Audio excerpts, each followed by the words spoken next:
Many people give up on the 1-yard line. See, life is not just that simple. It's not that cut and dry. You set some high personal standards for yourself. You're not competing with anybody else. You're just unfolding yourself to be the best person that you could be.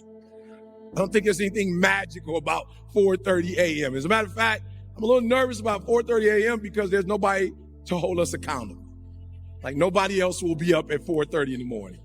And so I said to myself, Eric, as weird as 4:30 a.m. sounds, I became the author of my own story, and you realize just how simple it is to transform your situation. Not easy, right? And it takes time, but there's always a way to get from point A to point B.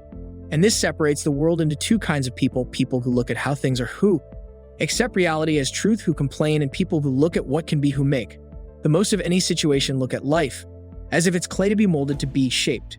It seems funny to me knowing what I do. Now that I went through any of my life like a hamster on a wheel, that I talk to people every day who didn't energize me, that I didn't want to be around, that I did things I wasn't passionate about, that is insanity.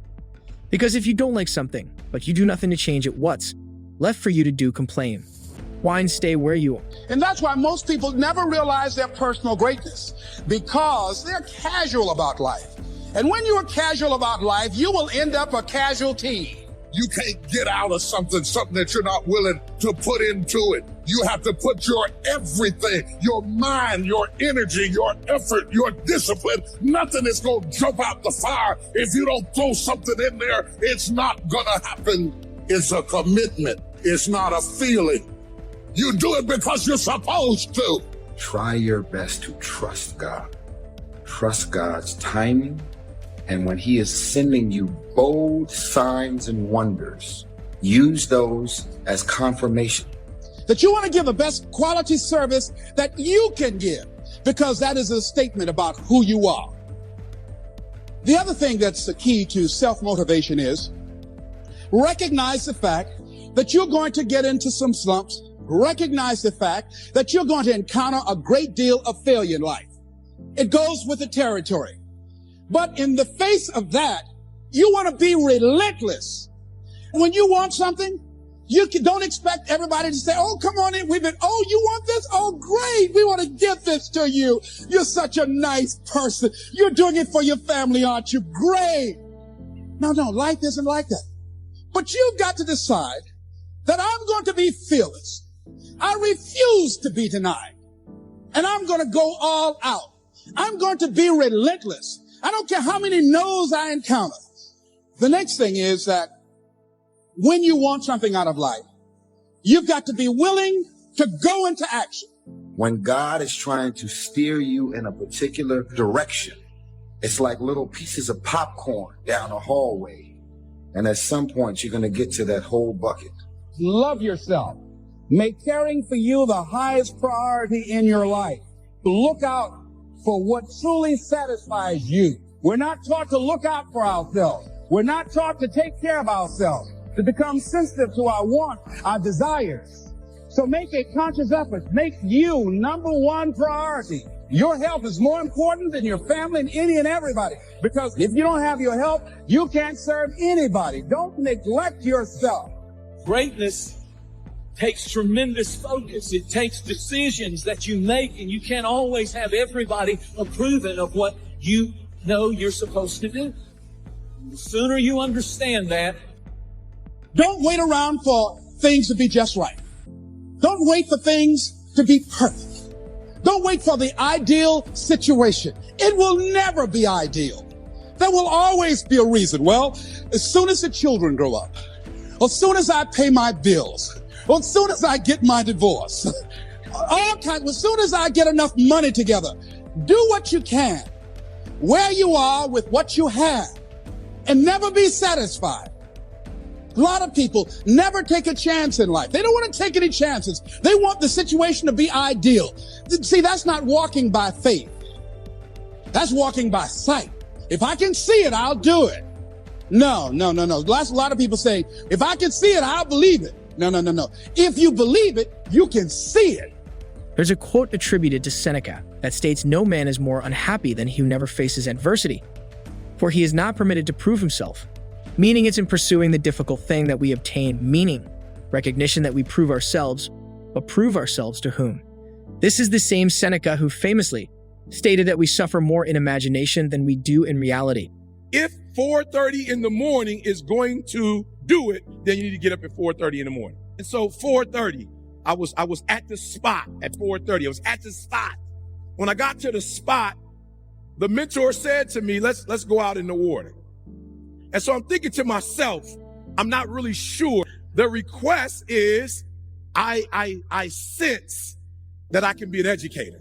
Like I just feel it. Despite what happened in school, K through 12, let's forget about that. Like, let's forget about that and everything I thought a teacher was. And I feel that it's my calling. I feel a sense of purpose to teach. You already have made up your mind not to do it. Great people pay attention to detail. So at this conference, don't you dare let your mind say, I'm not doing that. It doesn't take all that. I'm not doing that. It doesn't take all that. You'll be average the rest of your life. Great people pay attention to every single little detail. Peak performers understand that detail matter. Peak performers understand that that's how you kick the competition's butt. Detail. When you win by one, sometimes the smallest little detail matter. I used to think that way. It doesn't take all that. But you know what? In my basketball career, I played 3 years and I should have had a longer career because I did not pay attention to detail. Peak performers understand that detail matter. Peak performers understand that that's how you kick the competition's butt. The first day of high school, I walked in full of confidence. I believe confidence is arrogance under control. And so I'm not really sure how going out in the water, I just don't see the connection between the two. And what I love about the guru is that there's no words. There's only this body language that says, if you want what you say you want, then let's not talk about what you want. Don't question me. I am here to help make your dream become a reality. There was something inquisitive. There was something in my spirit that said something about this is right. And I could see myself coming out of that experience and actually making my dream as an educator become a reality. I remember the water was cold as it hit my feet and then it hit my ankles. And I began to go out a little further and the water hit my knees. And then I began to question myself and say, again, for real, what are you doing? There's nobody out here. It's just you and this guy alone. He could drown you. Who has power over himself. And that's one of the beautiful things about Stoicism. It makes us ask a very simple but often overlooked question. Who's really the adversary here? Who's the opposition we're dealing with as we fight our battles? What is it that must be transformed? Is it the outside world or the way our eyes view the outside world? What's really holding us back? That the circumstances for our own personal thoughts about the circumstances. And I think this is where we misunderstand the challenges before us. I walked in my first day of high school full of confidence until I passed the principal's office. And he was 6'6", 240 pounds. Everybody else called him Mr. Bond, but I called him Dad. That first day of school was the longest day of my life. I attended high school in Chicago's inner city where my father was a principal of my high school. I got to the lunchroom and I ate lunch all by myself. I could hear my classmates whisper. I couldn't wait to get home. I made up my mind when I get home, I'm going to throw a pity party. Go ahead and cry. Feel sorry for yourself. Be angry. Be frustrated. But I only give you 3 days. I went home that first day of school and I threw me a 3-day pity party. You guys don't know me, but I know how to party. Peak performers always think positively. So go ahead and throw your pity party for 3 days, and that's it. Every other thought after that 3rd day, make sure. We're going to all experience some hard knocks in life. You're going to make some mistakes. You're going to fall flat on your face. You're going to be criticized when you come out into the arena called life. You're going to feel awkward and stupid and dumb sometimes. Life will test you like that. How bad do you really want it? How bad you want it? I'm going to take your car. You're going to have creditors calling you every day. How focused can you be? You're going to lose all of the materialistic things you have. How positive can you be now? You're going to lose your job.